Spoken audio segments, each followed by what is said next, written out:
श्री गणेशाय नमः। विद्वेश्वर संहिता अध्याय 21 और 22। पार्थिव पूजा की महिमा, शिव निवेद्य भक्षण के विषय में निर्णय तथा बिल्व का महात्म्य। तदंतर ऋषियों के पूछने पर किस कामना की पूर्ति के लिए कितने पार्थिव लिंगों की पूजा करनी चाहिए, इस विषय का वर्णन करके सूत जी बोले, महर्षियों, पार्थिव लिंगों की पूजा कोटि कोटि यज्ञों का फल देने वाली है। कलयुग में लोगों के लिए शिवलिंग पूजन जैसा श्रेष्ठ दिखाई देता है, वैसा दूसरा कोई साधन नहीं है। यह समस्त शास्त्रों का निश्चित सिद्धांत है। शिवलिंग भोग और मोक्ष देने वाला है। लिंग 3 प्रकार के कहे गए हैं, उत्तम, मध्यम और अधम। जो 4 अंगुल ऊंचा और देखने में सुंदर हो तथा वेदी से युक्त हो, उस शिवलिंग को शास्त्रज्ञ महर्षियों ने उत्तम कहा है। उससे आधा मध्यम और उससे आधा अधम माना गया है। इस तरह 3 प्रकार के शिवलिंग कहे गए हैं, जो उत्तरोत्तर श्रेष्ठ है। ब्राह्मण, क्षत्रिय, वैश्य, शूद्र अथवा विलोम संकर कोई भी क्यों न हो, वह अपने अधिकार के अनुसार वैदिक अथवा तांत्रिक मंत्र से सदा आदरपूर्वक शिवलिंग की पूजा करे। ब्राह्मणों, महर्षियों, अधिक कहने से क्या लाभ? शिवलिंग का पूजन करने में स्त्रियों का तथा अन्य सब लोगों का भी अधिकार है। द्विजों के लिए वैदिक पद्धति से ही शिवलिंग की पूजा करना श्रेष्ठ है, परंतु अन्य लोगों के लिए वैदिक मार्ग से पूजा करने की सम्मति नहीं है। वेदज्ञ द्विजों को वैदिक मार्ग से ही पूजन करना चाहिए, अन्य मार्ग से नहीं। यह भगवान शिव का कथन है। दधीची और गौतम आदि के शाप से जिनका चित्त दग्ध हो गया है, उन द्विजों की वैदिक कर्म में श्रद्धा नहीं होती। जो मनुष्य वेदों तथा स्मृतियों में कहे हुए सत्कर्मों की अवहेलना करके दूसरे कर्म को करने लगता है, उसका मनोरथ कभी सफल नहीं होता। इस प्रकार विधि पूर्वक भगवान शंकर का नैवेद्यांत पूजन करके उनकी त्रिभुवनमयी 8 मूर्तियों का भी वही पूजन करें।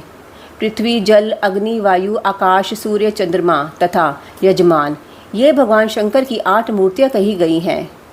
इन मूर्तियों के साथ साथ शर्व, भव, रुद्र, उग्र, भीम, ईश्वर, महादेव तथा पशुपति, इन नामों की भी अर्चना करें। तदंतर चंदन, अक्षत और बिल्व पत्र लेकर वहाँ ईशान आदि के क्रम से भगवान शिव के परिवार का उत्तम भक्ति भाव से पूजन करें। ईशान, नंदी, चंड, महाकाल, भृंगी, वृष, स्कंद, कपर्दीश्वर, सोम तथा शुक्र, ये 10 शिव के परिवार हैं, जो क्रमशः ईशान आदि 10 दिशाओं में पूजनीय है।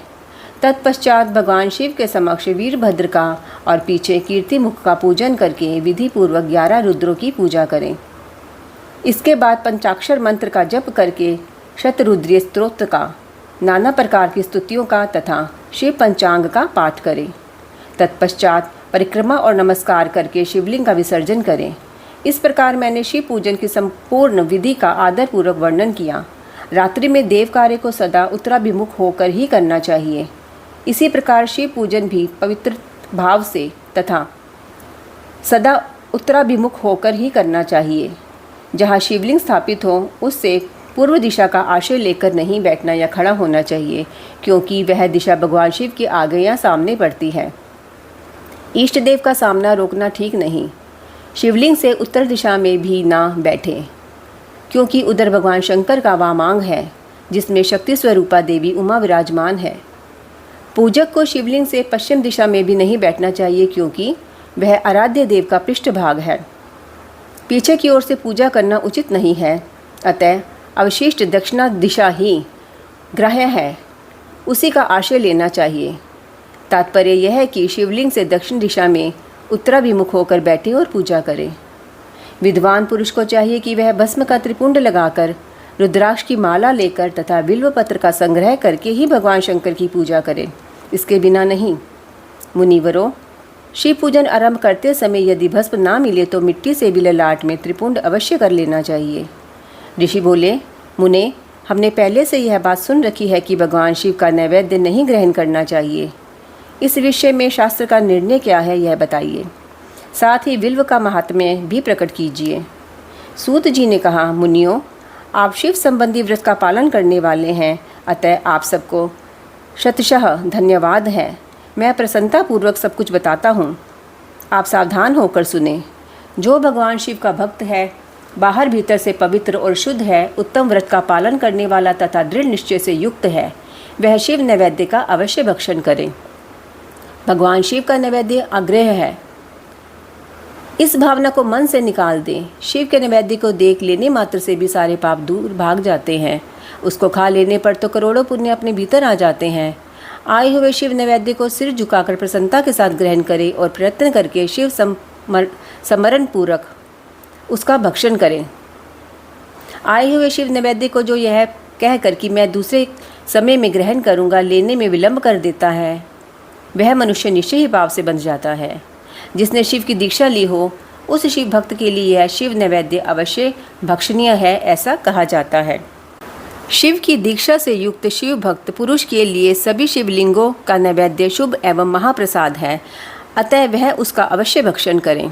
परंतु जो अन्य देवताओं की दीक्षा से युक्त है और शिव भक्ति में भी मन को लगाए हुए हैं, उनके लिए शिव नैवेद्य भक्षण के विषय में क्या निर्णय है, इसे आप लोग प्रेम पूर्वक सुने। ब्राह्मणों, जहाँ से शालग्राम शिला की उत्पत्ति होती है, वहाँ के उत्पन्न लिंग में रसलिंग, पारद लिंग में पाषाण, रजत तथा सुवर्ण से निर्मित लिंग में देवताओं तथा सिद्धों द्वारा प्रतिष्ठित लिंग में, केसर निर्मित लिंग में, स्फटिक लिंग में, रत्न निर्मित लिंग में तथा समस्त ज्योतिर्लिंगों में विराजमान भगवान शिव के नैवेद्य का भक्षण चंद्रायण व्रत के समान पुण्यजनक है। ब्रह्म हत्या करने वाला पुरुष भी यदि पवित्र होकर शिव निर्माल्य का भक्षण करके उसे सिर पर धारण करे तो उसका सारा पाप शीघ्र ही नष्ट हो जाता है। पर जहाँ चंडी का अधिकार है, वहाँ जो शिव निर्माल्य हो उसे साधारण मनुष्य को नहीं खाना चाहिए। जहाँ चंड का अधिकार नहीं है, वहाँ के शिव निर्माल्य का सभी को भक्तिपूर्वक भोजन करना चाहिए। बाणलिंग, नर्मदेश्वर, लोह निर्मित, स्वर्ण आदि धातुमय लिंग, सिद्धलिंग, जिन लिंगों की उपासना से किसी ने सिद्धि प्राप्त की है अथवा जो सिद्धों द्वारा स्थापित है, वे लिंग है। स्वयंभू लिंग, इन सब लिंगों में तथा शिव की प्रतिमाओं मूर्तियों में चंड का अधिकार नहीं है। जो मनुष्य शिवलिंग को विधि पूर्वक स्नान कराकर उस स्नान के जल का 3 बार आचमन करता है, उसके कायिक, वाचिक और मानसिक तीनों प्रकार के पाप यहाँ शीघ्र नष्ट हो जाते हैं। जो शिव नैवेद्य पत्र, पुष्प, फल और जल आग्रह है, वह सब भी शालग्राम शिला के स्पर्श से पवित्र ग्रहण के योग्य हो जाता है। मुनीश्वरों, शिवलिंग के ऊपर चढ़ा हुआ जो द्रव्य है वह आग्रह है। जो वस्तु लिंग स्पर्श से रहित है, अर्थात जिस वस्तु को अलग रखकर शिवजी को निवेदित किया जाता है, लिंग के ऊपर चढ़ाया नहीं जाता, उसे अत्यंत पवित्र जानना चाहिए। मुनिवरों, इस प्रकार नैवेद्य के विषय में शास्त्र का निर्णय बताया गया। अब तुम लोग सावधान हो, आदरपूर्वक विल्व का महात्म्य सुनो। यह विल्व वृक्ष महादेव का ही रूप है। देवताओं ने भी इसकी स्तुति की है। फिर जिस किसी तरह से इसकी महिमा कैसे जानी जा सकती है? तीनों लोकों में जितने पुण्य तीर्थ प्रसिद्ध हैं, वे संपूर्ण तीर्थ विल्व के मूल भाग में निवास करते हैं। जो पुण्यात्मा मनुष्य विल्व के मूल में लिंग स्वरूप अविनाशी महादेव जी का पूजन करता है, वह निश्चय ही शिव पद को प्राप्त होता है। जो विल्व की जड़ के पास जल से अपने मस्तक को सींचता है, वह संपूर्ण तीर्थों में स्नान का फल पा सकता है और वही इस भूतल पर पावन माना जाता है। इस विल्व की जड़ के परम उत्तम थाले को जल से भरा हुआ देखकर महादेव जी पुण्यतः संतुष्ट होते हैं। जो मनुष्य गंध, पुष्प आदि से विल्व के मूल भाग का पूजन करता है, वह शिवलोक को पाता है और इस लोक में भी उसकी सुख संतति बढ़ती है। जो विल्व की जड़ के समीप आदरपूर्वक दीपावली जलाकर रखता है, वह तत्व ज्ञान से संपन्न हो भगवान महेश्वर में मिल जाता है। जो विल्व की शाखा थामकर हाथ से उसके नए नए पल्लव उतारता और उनसे उस विल्व की पूजा करता है, वह सब पापों से मुक्त हो जाता है। जो विल्व की जड़ के समीप भगवान शिव में अनुराग रखने वाले भक्त को भी भक्तिपूर्वक भोजन कराता है, उसे कोटि गुना पुण्य प्राप्त होता है। जो विल्व की जड़ के पास शिव भक्त को खीर और घृत से युक्त अन्न देता है, वह कभी दरिद्र नहीं होता। ब्राह्मणों, इस प्रकार मैंने सांगोपांग शिवलिंग पूजन का वर्णन किया। यह प्रवृत्ति मार्गी तथा निवृत्ति मार्गी पूजकों के भेद से 2 प्रकार का होता है। प्रवृत्ति मार्गी लोगों के लिए पीठ पूजा इस भूतल पर संपूर्ण अभीष्ट वस्तुओं को देने वाली होती है। प्रवृत्त पुरुष सुपात्र गुरु आदि के द्वारा ही सारी पूजा संपन्न करे और अभिषेक के अंत में अघनी के चावल से बना हुआ नैवेद्य निवेदन करें। पूजा के अंत में शिवलिंग को शुद्ध संपुट में विराजमान करके घर के भीतर कहीं अलग रख दें। निवृत्ति मार्गी उपासकों के लिए हाथ पर ही शिव पूजन का विधान है। उन्हें भिक्षा आदि से प्राप्त हुए अपने भोजन को ही नैवेद्य रूप में निवेदित कर देना चाहिए। निवृत्त पुरुषों के लिए सूक्ष्म लिंग ही श्रेष्ठ बताया जाता है। वे विभूति से पूजन करें और विभूति को ही नैवेद्य रूप से निवेदित भी करें। पूजा करके उस लिंग को सदा अपने मस्तक पर धारण करें। शिव नाम जप तथा भस्म धारण की महिमा, त्रिपुंड के देवता और स्थान आदि का प्रतिपादन। ऋषि बोले, महाभाग व्यास शिष्य सूत जी, आपको नमस्कार है।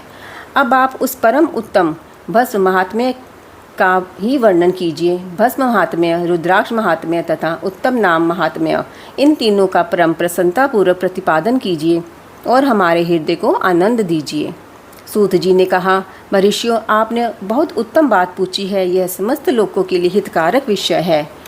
जो लोग भगवान शिव की उपासना करते हैं वे धन्य हैं, कृतार्थ हैं। उनका देह धारण सफल है तथा उनके समस्त कुल का उद्धार हो गया। जिनके मुख में भगवान शिव का नाम है, जो अपने मुख से सदाशिव और शिव इत्यादि नामों का उच्चारण करते रहते हैं, पाप उनका उसी तरह स्पर्श नहीं करते जैसे खदिर वृक्ष के अंगार को छूने का साहस कोई भी प्राणी नहीं कर सकते। हे श्री शिव, आपको नमस्कार है।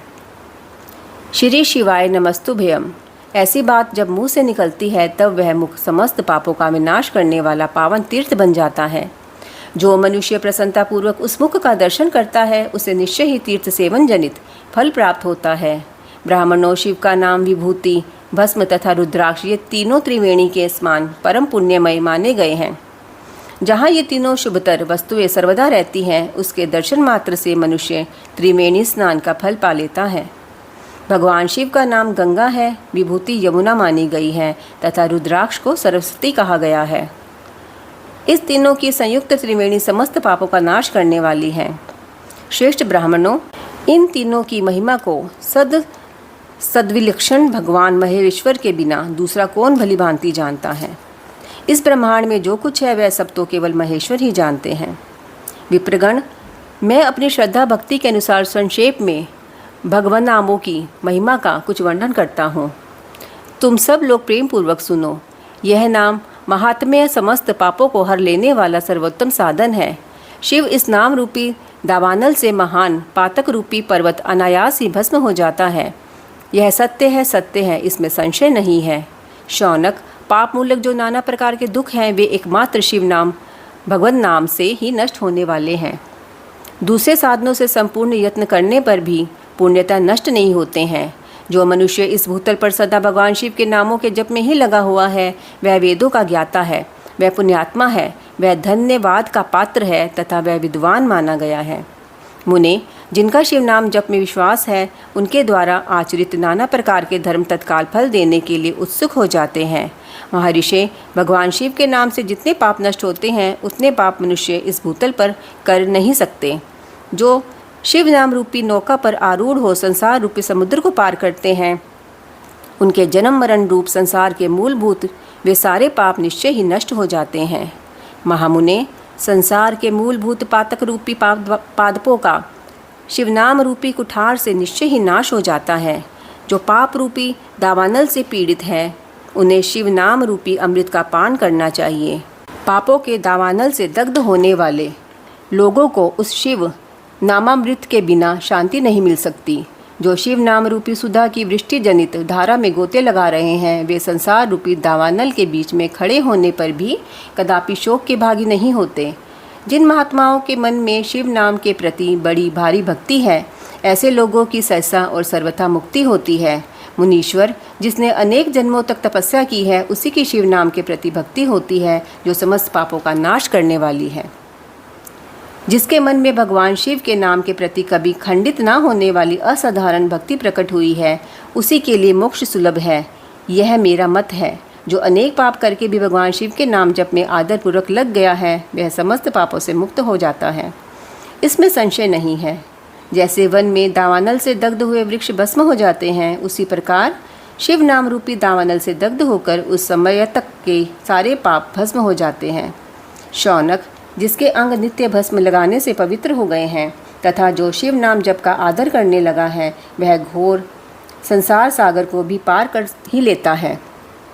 संपूर्ण वेदों का अवलोकन करके पूर्ववर्ती महर्षियों ने यही निश्चित किया है कि भगवान शिव के नाम का जप संसार सागर को पार करने के लिए सर्वोत्तम उपाय है। मुनिवरों, अधिक कहने से क्या लाभ, मैं शिव नाम के सर्व पापहारी महात्म्य का एक ही श्लोक में वर्णन करता हूँ। भगवान शंकर के एक नाम में ही पाप हरण की जितनी शक्ति है उतना पातक मनुष्य कभी कर ही नहीं सकता।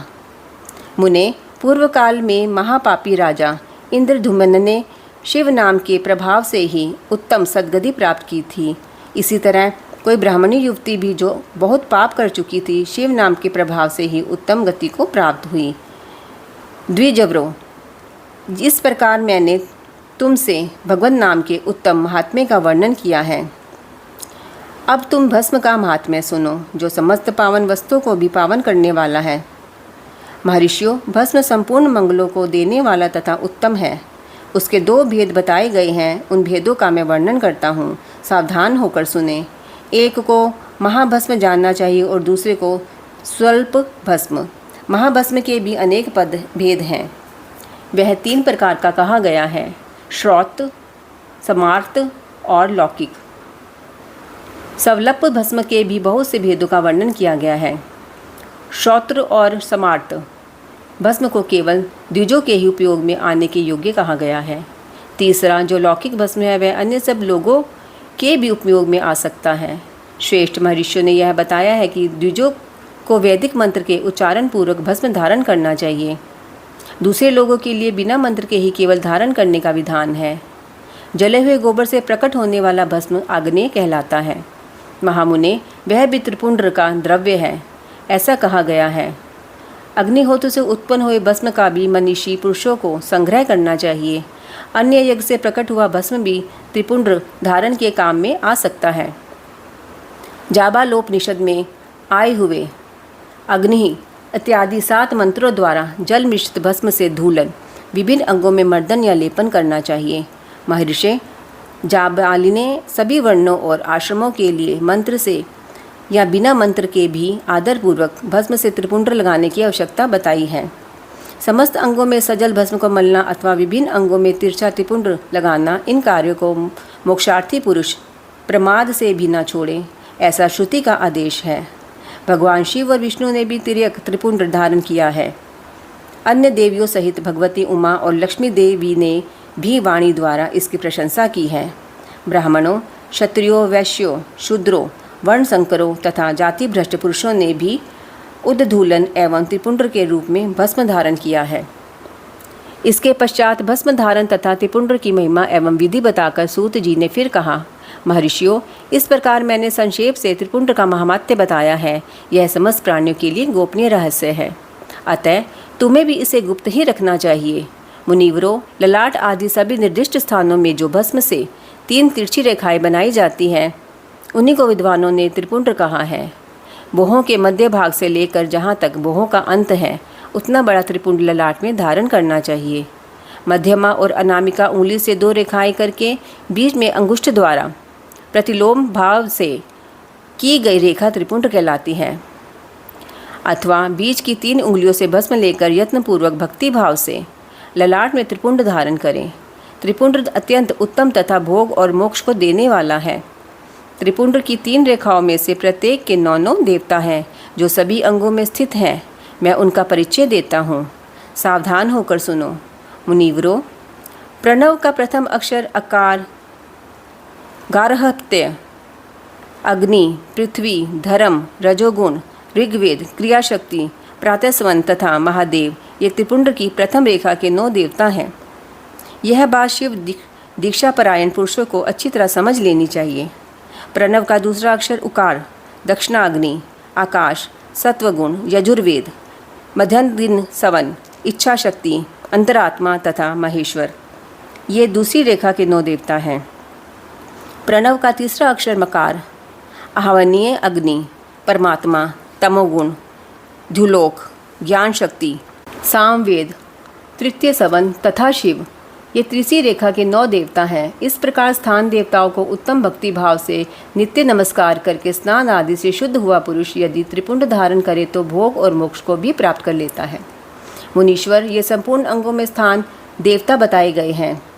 अब उनके संबंधी स्थान बताता हूँ, भक्तिपूर्वक सुनो। 32, 16, 8 अथवा 5 स्थानों में त्रिपुंड का न्यास करें। मस्तक, ललाट, दोनों कान, दोनों नेत्र, दोनों नासिका, मुख, कंठ, दोनों हाथों, दोनों कोहनी, दोनों कलाई, हृदय, दोनों पार्श्व भाग, नाभि, दोनों अंडकोश, दोनों उरु, दोनों गुल्फ, दोनों घुटने, दोनों पिंडली और दोनों पैर, ये 32 उत्तम स्थान हैं। इनमें क्रमशः अग्नि, जल, पृथ्वी, वायु, 10 दिक् प्रदेश, 10 दिक्पाल तथा 8 वस्तुओं का निवास है। धर, ध्रुव, सोम, आप, अनिल, अनल, प्रत्यूष और प्रभास, ये 8 वसु कहे गए हैं। इन सब का नाम मात्र लेकर इनके स्थानों में विद्वान पुरुष त्रिपुंड धारण करें, अथवा एकाग्रचित हो 16 स्थान में ही त्रिपुंड धारण करें। मस्तक, ललाट, कंठ, दोनों कंधों, दोनों भुजाओं, दोनों कोहनियों तथा दोनों कलाइयों में, हृदय में, नाभि में, दोनों पसलियों में तथा पृष्ठ भाग में त्रिपुंड लगाकर वहाँ दोनों अश्विनी कुमारों का, शिव, शक्ति, रुद्र, ईश तथा नारद का और वामा आदि 9 शक्तियों का पूजन करें। ये सब मिलकर 16 देवता हैं। अश्विनी कुमार 2 कहे गए हैं, नासत्य और दस्त्र अथवा मस्तक, केश, दोनों कान, मुख, दोनों भुजा, हृदय, नाभि, दोनों उरु, दोनों जानू, दोनों पैर और पृष्ठ भाग, इन 16 स्थानों में 16 त्रिपुंड का न्यास करें। मस्तक में शिव, केश में चंद्रमा, दोनों कानों में रुद्र और ब्रह्मा, मुख में विघ्नराज गणेश, दोनों भुजाओं में विष्णु और लक्ष्मी, हृदय में शंभु, नाभि में प्रजापति, दोनों उर्वों में नाग और नाग कन्याएं, दोनों घुटनों में ऋषि कन्याएं, दोनों पैरों में समुद्र तथा विशाल पृष्ठ भाग में संपूर्ण तीर्थ देवता रूप से विराजमान है। इस प्रकार 16 स्थानों का परिचय दिया गया। अब 8 स्थान बताए जाते हैं। गृह स्थान, ललाट, परम उत्तम कर्ण युगल, दोनों कंधे, हृदय और नाभि, ये 8 स्थान है। इसमें ब्रह्मा तथा सप्तऋषि, ये 8 देवता बताए गए हैं। मुनीश्वरों, भस्म के स्थान को जानने वाले विद्वानों ने इस तरह 8 स्थानों का परिचय दिया है, अथवा मस्तक, दोनों भुजाएं, हृदय और नाभि, इन 5 स्थानों को भस्मवेत्ता पुरुषों ने भस्म धारण के योग्य बताया है। यथासंभव देश, काल आदि की अपेक्षा रखते हुए उद्वूलन, भस्म को अभिमंत्रित करना और जल में मिलाना आदि कार्य करें। यदि उद्वूलन में असमर्थ हो तो त्रिपुंड आदि लगाएं। त्रिनेत्रधारी, तीनों गुणों के आधार तथा तीनों देवताओं के जनक भगवान शिव का स्मरण करते हुए नमः शिवाय कहकर ललाट में त्रिपुंड लगाएं। ईशाभ्याम नमः ऐसा कहकर दोनों पार्श्व भागों में त्रिपुंड धारण करें। बीजाभ्याम नमः यह बोलकर दोनों कलाइयों में भस्म लगाएं। पितृभ्याम नमः कहकर नीचे के अंग में, मेषाभ्याम नमः कहकर ऊपर के अंग में तथा भीमाय नमः कहकर पीठ में और सिर के पिछले भाग में त्रिपुंड लगाना चाहिए। रुद्राक्ष धारण की महिमा तथा उसके विविध भेदों का वर्णन।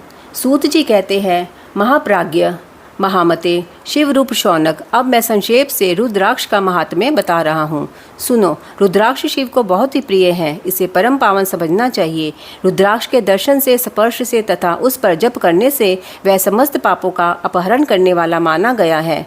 मुने, पूर्व काल में परमात्मा शिव ने समस्त लोगों का उपकार करने के लिए देवी पार्वती के सामने रुद्राक्ष की महिमा का वर्णन किया था। भगवान शिव बोले, महेश्वरे शिवे, मैं तुम्हारे प्रेमवश भक्तों के हित की कामना से रुद्राक्ष की महिमा का वर्णन करता हूँ, सुनो।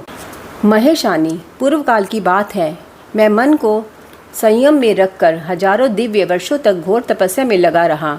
एक दिन सहसा मेरा मन शुद्ध हो उठा। परमेश्वरी, मैं संपूर्ण लोगों का उपकार करने वाला स्वतंत्र परमेश्वर हूँ। अतः उस समय मैंने लीलावशी अपने दोनों नेत्र खोले। खोलते ही मेरे मनोहर नेत्रपुटों से कुछ जल की बूंदें गिरी। आंसू की उन बूंदों से वहाँ रुद्राक्ष नामक वृक्ष पैदा हो गया। भक्तों पर अनुग्रह करने के लिए वे अश्रुबिंदु स्थावर भाव को प्राप्त हो गए। वे रुद्राक्ष मैंने विष्णु भक्त को तथा चारों वर्णों के लोगों को बांट दिए। भूतल पर अपने प्रिय रुद्राक्षों को मैंने गौड़ दिशा में उत्पन्न किया। मथुरा, अयोध्या, लंका, मलयाचल, सहागिरी, काशी और अन्य देशों में भी उनके अंकुर उगाए। वे उत्तम रुद्राक्ष असह पाप समूहों का भेदन करने वाले तथा श्रुतियों के भी प्रेरक हैं। मेरी आज्ञा से वे ब्राह्मण, क्षत्रिय, वैश्य और शूद्र जाति के भेद से इस भूतल पर प्रकट हुए। रुद्राक्षों की ही जाति के शुभाक्ष भी हैं। उन ब्राह्मण आदि जाति वाले रुद्राक्षों के वर्ण श्वेत, रक्त, पीत तथा कृष्ण जानने चाहिए। मनुष्य को चाहिए कि वे क्रमशः वर्ण के अनुसार अपनी जाति का ही रुद्राक्ष धारण करें। भोग और मोक्ष की इच्छा रखने वाले चारों वर्णों के लोगों और विशेषतः शिव भक्तों को शिव पार्वती की प्रसन्नता के लिए रुद्राक्ष के फलों को अवश्य धारण करना चाहिए। आंवले के फल के बराबर जो रुद्राक्ष हो वह श्रेष्ठ बताया गया है। जो बेर के फल के बराबर हो उसे मध्यम श्रेणी का कहा गया है और जो चने के बराबर हो उसकी गणना निम्न कोटि में की गई है। अब इसकी उत्तमता को परखने की यह दूसरी उत्तम प्रक्रिया बताई जाती है। इसे बताने का उद्देश्य भक्तों की हित कामना। पार्वती, तुम भली भांति प्रेम पूर्वक इस विषय को सुनो। महेश्वरी, जो रुद्राक्ष बेर के फल के बराबर होता है वह उतना छोटा होने पर भी लोक में उत्तम फल देने वाला तथा सुख सौभाग्य की वृद्धि करने वाला होता है। जो रुद्राक्ष आंवले के फल के बराबर होता है वह समस्त अरिष्टों का विनाश करने वाला होता है तथा जो गुंजा फल के समान बहुत छोटा होता है वह संपूर्ण मनोरथों और फलों की सिद्धि करने वाला होता है। रुद्राक्ष जैसे जैसे छोटा होता है वैसे ही वैसे अधिक फल देने वाला होता है। एक एक बड़े रुद्राक्ष से एक एक छोटे रुद्राक्ष को विद्वानों ने 10 गुना अधिक फल देने वाला बताया है। पापों का नाश करने के लिए रुद्राक्ष धारण आवश्यक बताया गया है। वह निश्चय ही संपूर्ण अभीष्ट मनोरथों का साधक है, अतः अवश्य ही उसे धारण करना चाहिए। परमेश्वरी, लोक में मंगल में रुद्राक्ष जैसा फल देने वाला देखा जाता है वैसी फलदायिनी दूसरी कोई माला नहीं दिखाई जाती। देवी, समान आकार प्रकार वाले चिकने मजबूत स्थूल कंटक युक्त उभरे हुए छोटे छोटे दानों वाले और सुंदर रुद्राक्ष अभिलषित पदार्थों के दाता तथा सदैव भोग और मोक्ष देने वाले हैं। जिसे कीड़ों ने दूषित कर दिया हो, जो टूटा फूटा हो, जिसमें उभरे हुए दाने ना हो, जो वर्ण युक्त हो तथा जो पूरा पूरा गोल न हो, इन 5 प्रकार के रुद्राक्षों को त्याग देना चाहिए। जिस रुद्राक्ष में अपने आप ही डोरा पिरोने के योग्य छिद्र हो गया हो वही यहाँ उत्तम माना गया है। जिसमें मनुष्य के प्रयत्न से छेद किया गया हो वह मध्यम श्रेणी का होता है। रुद्राक्ष धारण बड़े बड़े पातकों का नाश करने वाला है। इस जगत में 1100 रुद्राक्ष धारण करके मनुष्य जिस फल को पाता है उसका वर्णन सैकड़ों वर्षों में भी नहीं किया जा सकता। भक्तिमान पुरुष 550 रुद्राक्ष के दानों का सुंदर मुकुट बना ले और उसे सिर पर धारण करे। 360 दानों का लंबे सूत्र में पिरोकर एक हार बना ले। वैसे वैसे 3 हार बनाकर भक्ति पारायण पुरुष उनका यज्ञोपवीत तैयार करे और उसे यथास्थान धारण किए रहे। इसके बाद किस अंग में कितने रुद्राक्ष धारण करने चाहिए यह बताकर सूत जी बोले, महर्षियों, सिर पर ईशान मंत्र से, कान में तत्पुरुष मंत्र से तथा गले में हृदय में अघोर मंत्र से रुद्राक्ष धारण करना चाहिए। विद्वान पुरुष दोनों हाथों में अघोर बीज मंत्र से रुद्राक्ष धारण करें। उदर पर वामदेव मंत्र से 15 रुद्राक्षों द्वारा गुथी हुई माला धारण करें अथवा अंगों सहित प्रणव का 5 बार जप करके रुद्राक्ष की 3, 5 या 7 मालाएं धारण करें अथवा मूल मंत्र नमः शिवाय से ही समस्त रुद्राक्षों को धारण करें। रुद्राक्षधारी पुरुष अपने खान पान में मदिरा, मांस, लहसुन, प्याज, सहीजन, लिसोड़ा आदि को त्याग दे। गिरजा नंदिनी, उसे श्वेत रुद्राक्ष केवल ब्राह्मणों को ही धारण करना चाहिए। गहरे लाल रंग का रुद्राक्ष शत्रु के लिए हितकर बताया गया है। वैश्यों के लिए प्रतिदिन बारंबार पीले रुद्राक्ष को धारण करना आवश्यक है और शूद्रों को काले रंग का रुद्राक्ष धारण करना चाहिए। यह वेदोक्त मार्ग है।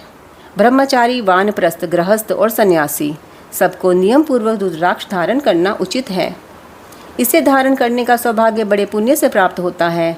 उसे पहले आंवले के बराबर और फिर उससे भी छोटे रुद्राक्ष धारण करे।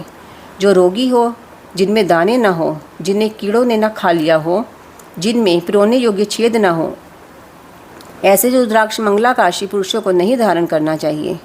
रुद्राक्ष मेरा मंगलमय लिंग विग्रह है। वह अनंतात्गोत्वा चने के बराबर लघुतर होता है। सूक्ष्म रुद्राक्ष को ही सदा प्रशस्त माना गया है। सभी आश्रमों, समस्त वर्णों, स्त्रियों और शूद्रों को भी भगवान शिव की आज्ञा के अनुसार सदैव रुद्राक्ष धारण करना चाहिए। यतियों के लिए प्रणव के उच्चारण पूर्वक रुद्राक्ष धारण का विधान है। जिसके ललाट में त्रिपुंड लगा हो, सभी अंग रुद्राक्ष से विभूषित हों तथा जो मृत्युंजय मंत्र का जप कर रहा हो उसका दर्शन करने से साक्षात रुद्र के दर्शन का फल प्राप्त होता है। पार्वती, रुद्राक्ष अनेक प्रकार के बताए गए हैं।